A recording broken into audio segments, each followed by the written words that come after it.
ডিম ছাড়ানো হয়ে গেছে, এবার কোরমার নেক্সট স্টেপে চলে যাব।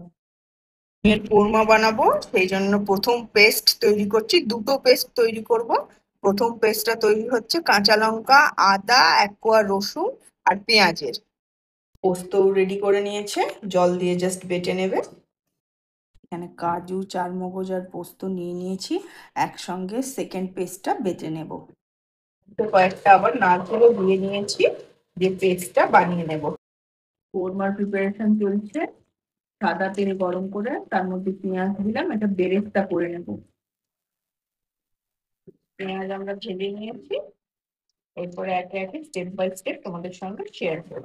জন্য সাদা তেল গরম করে তার মধ্যে একটা শুকনো লঙ্কা, একটা তেজপাতা আর এটার মধ্যে গোটা গরম মশলা দিয়ে নিয়েছি। ফোড়নটা হয়ে গেলে এরপর চলে যাবে সেই প্রথম করে রাখা পেস্টটা, যার মধ্যে কাঁচা লঙ্কা, আদা, রসুন আর পেঁয়াজ বেটে রেখেছি। বেটে রাখা মশলাটা দিয়ে দিয়েছি, এরপরে ভালো করে নাড়িয়ে নেব। তারপরে এর মধ্যে লবণ অ্যাড করব, লবণ আর ধনে গুঁড়ো। এরপরে এর মধ্যে দিয়ে দেবো 1 টেবিল স্পুন মতো ধনে গুঁড়ো। ভালো করে নেড়ে চেড়ে এটা কষিয়ে নিয়ে সেকেন্ড করে রাখা পেস্টটা, হোয়াইট পেস্টটা আমরা অ্যাড করব। মশলা কষানো রেডি। এই যে উপর থেকে তেল ছেড়ে দিয়েছে।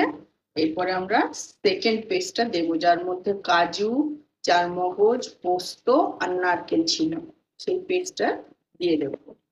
দিয়ে ভালো করে নেড়ে চেড়ে, তবে মনে রাখবেন এটা কিন্তু খুব সিমে কষাতে হবে। গ্যাসটা যদি আমরা বাড়িয়ে দিই তাহলে কাজু আর নারকেলটা কিন্তু কড়ার মধ্যে লেগে যাবে, আর ভালো করে কষানোটাও হবে না, খেতেও স্বাদ হবে না। গ্যাসটা সিমে রেখে আস্তে আস্তে করে কিন্তু ধৈর্য ধরে কষাতে থাকবো। মশলা কিছুটা কষিয়ে নিয়েছি, এরপরে এর মধ্যে অ্যাড করবো প্রায় ফেটিয়ে রাখা টক দই 2 টেবিল স্পুন মতো।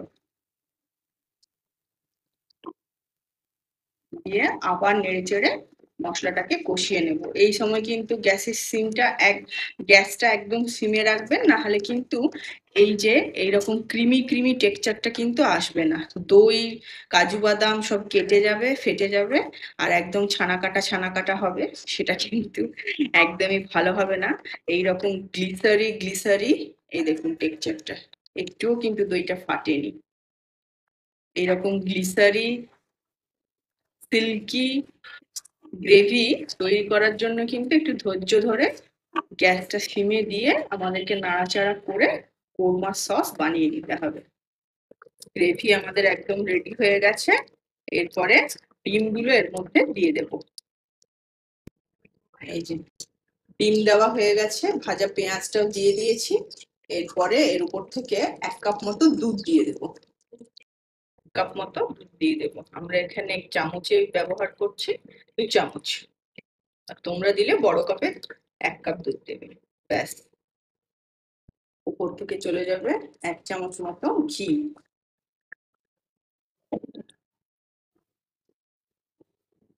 অনেকেই বাড়িতে গেস্ট এলে অনেক সময় কিন্তু চিকেন খায় না বন্ধুরা, তখন কিন্তু তোমরা এরকম এগ কোরমা একদম গ্ল্যামারাসলি বানিয়ে খাইয়ে গেস্টদের কিন্তু মন অনায়াসেই জয় করতে পারবে।